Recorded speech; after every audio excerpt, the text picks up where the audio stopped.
I remember he once came to a public meeting at the Aeolian Hall, where, for a time, I demonstrated clairvoyance on Saturdays. One steward, nicknamed Twiggy, was a Cockney of the best type. King George asked my daughter, Iris, for a seat in the balcony. She, unable to leave her post at the door, called to Twiggy to conduct him there, without mentioning the sovereign's identity. When Twiggy returned, Iris asked him if he had found the visitor a seat. Yes, said Twiggy complacently, and I gave him an acid drop. Good gracious, said the horrified Iris. Did he take one? He did. Several. The king also attended the opening of the House of Red Cloud, in a lovely old building in Wimbledon, formerly the residence of Mr. Justice Hill. In October 1934 it was dedicated to healing the sick and for demonstrations of my psychic gifts. It also became the headquarters from which many huge spiritualist meetings were organized in London and the provinces.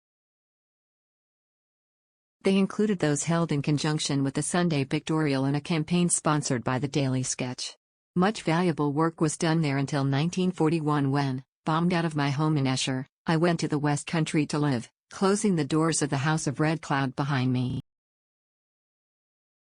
The opening ceremony of the House of Red Cloud was performed by Mrs. Gordon Moore in the presence of King George of Greece, Mr. Hanan Swaffer, Rose, Marchioness of Hertford, Shaw Desmond, and many other notabilities. Mrs. Gordon Moore was accompanied by her husband, who was physician to Princess Beatrice, whose sister, Princess Marie Louise, was interested in spirit healing and had received treatment from Harry Edwards.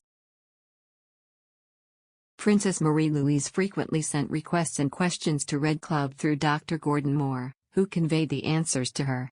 On more than one occasion Red Cloud sent messages to the princess from people in the spirit world whom she was able positively to identify yet who were quite unknown to me. For some long time Dr. Gordon Moore was far from convinced of the truth of survival, or of the existence of Red Cloud. He accompanied his wife on one of her visits to Red Cloud, and decided to put Red Cloud to the test. He had been much distressed by seeing the suffering of a young housemaid in his own household who was dying with cancer.